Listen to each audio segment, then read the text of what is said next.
பொடி இட்லி எப்படி செய்கிறதுன்னு பார்க்கலாம். நான் அதுக்கு 3 இட்லியை வந்து இப்படி சின்ன சின்னதாக கட் பண்ணி வச்சுருக்கேன்.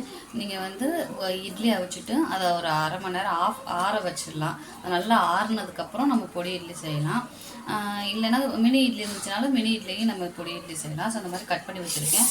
அடுத்து தாளிக்கிறதுக்கு பார்த்திங்கன்னா ஒரு ஆனியனை இப்படி பொடி பொடியாக கட் பண்ணிவிட்டு கருவேப்பிலை கொத்தமல்லி தழை இருக்குது. இப்போ இதை நம்ம எப்படி தாளிக்கிறதுன்னு பார்க்கலாம். கடாய் வச்சுக்கலாம். கடாய் ஹீட் ஆகட்டும். ஹீட் ஆனதுக்கப்புறம் எண்ணெய் ஊற்றிக்கலாம். நல்லெண்ணெய் ஊற்றிட்டோம்னா நல்லா டேஸ்ட்டாக இருக்கும். ஆட் பண்ணுறேன். நல்லெண்ணெய் இல்லை நெய், ரெண்டு எது வேணாலும் ஊற்றிக்கலாம். ஸோ நல்லெண்ணெய் ஊற்றிட்டு எண்ணெய் சூடானதும் கடுகு உளுந்து பருப்பு போட்டுக்கலாம். கடுகு உளுந்து பருப்பு போட்டுக்கலாம்.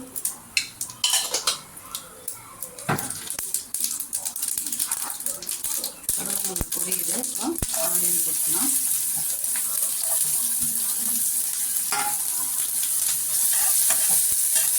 ஆனியன் வதங்கட்டும்.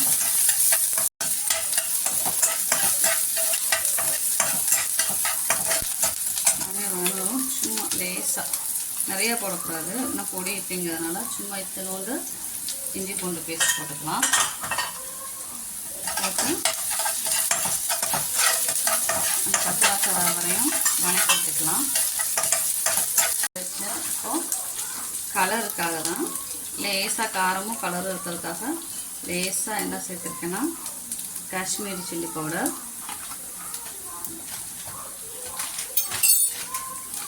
கொஞ்சோண்டு கரம் மசாலா, கொஞ்சோண்டு, எல்லாமே கொஞ்சம் போட்டால் போதும். கொஞ்சோண்டு கரம் மசாலா, ஒரு பிஞ்சு பெப்பர் போட்டுட்டு மிக்ஸ் பண்ணி விட்டுக்கலாம்.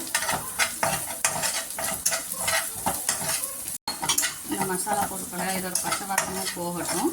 பச்சை வாசம் போனதுக்கப்புறம் நம்ம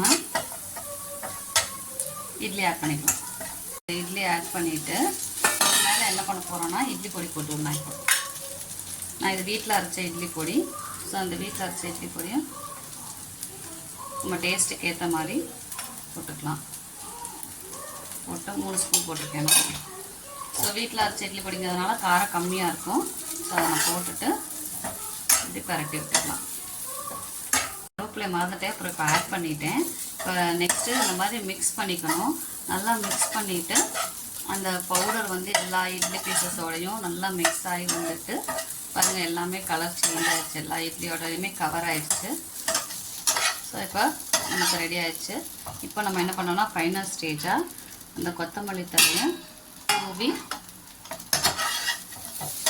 மிக்ஸ் பண்ணி விட்டு ஸ்டவ்வை ஆஃப் பண்ணிடலாம். இப்போ நமக்கு ரெடி ஆகிடுச்சு. இப்போ இதை சர்வ் பண்ணலாம். இட்லி ரெடி.